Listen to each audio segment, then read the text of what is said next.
Dans la dernière vidéo, je vous ai présenté les écartés pour les pectoraux à la machine PecDeck. Aujourd'hui, nous allons utiliser la même machine, mais cette fois-ci pour effectuer le mouvement inverse et travailler l'arrière des épaules. Donc on pourra appeler ce mouvement fly inverse, d'accord, ou butterfly inverse, voire l'oiseau, puisque c'est l'équivalent de l'oiseau aux haltères, voire au TRX. Donc pour ceux qui me suivent depuis un certain temps, vous savez déjà que l'arrière d'épaule est sous-sollicité chez la majorité de la population et même chez une grande partie des pratiquants de musculation. C'est pourquoi il est important de le travailler régulièrement afin d'avoir un équilibre entre l'avant, le côté et donc l'arrière d'épaule et ainsi avoir une articulation saine. Donc même si c'est une machine guidée, on voit souvent le mouvement être mal fait. Donc je vais vous montrer un petit peu comment bien faire le mouvement et quels pièges éviter afin de maximiser les gains et surtout d'éviter de vous blesser et d'avoir l'effet inverse recherché. Donc installez-vous, prenez des notes, c'est parti. La première chose à faire, ça va être de régler l'écartement. Donc ici, on va mettre les prises face à soi pour pouvoir travailler l'arrière d'épaule. Puis on va régler le siège, le but étant de ne pas avoir les coudes trop hauts pour ne pas stresser l'articulation de l'épaule. Au niveau des prises, on a le choix ici entre les horizontales ou les verticales. Perso, j'ai un meilleur ressenti sur les prises horizontales et je suis plus confortable aussi. En horizontal, on a tendance à avoir un meilleur étirement et en vertical, une meilleure contraction, je dirais. Et aussi en vertical, moins de stress sur l'avant d'épaule, notamment si on a déjà mal.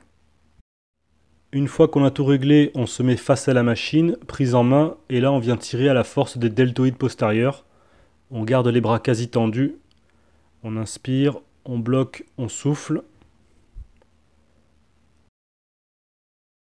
La principale erreur sur ce mouvement, c'est de resserrer les omoplates comme on pourrait le faire sur un tirage horizontal classique.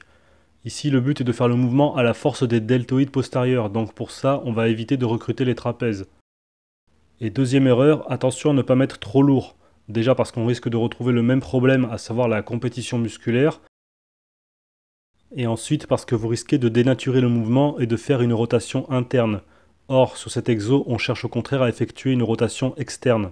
La majorité de la population a un déséquilibre musculaire en défaveur de l'arrière de l'épaule, avec l'avant qui est sursollicité, ce qui entraîne des problèmes de posture et des blessures.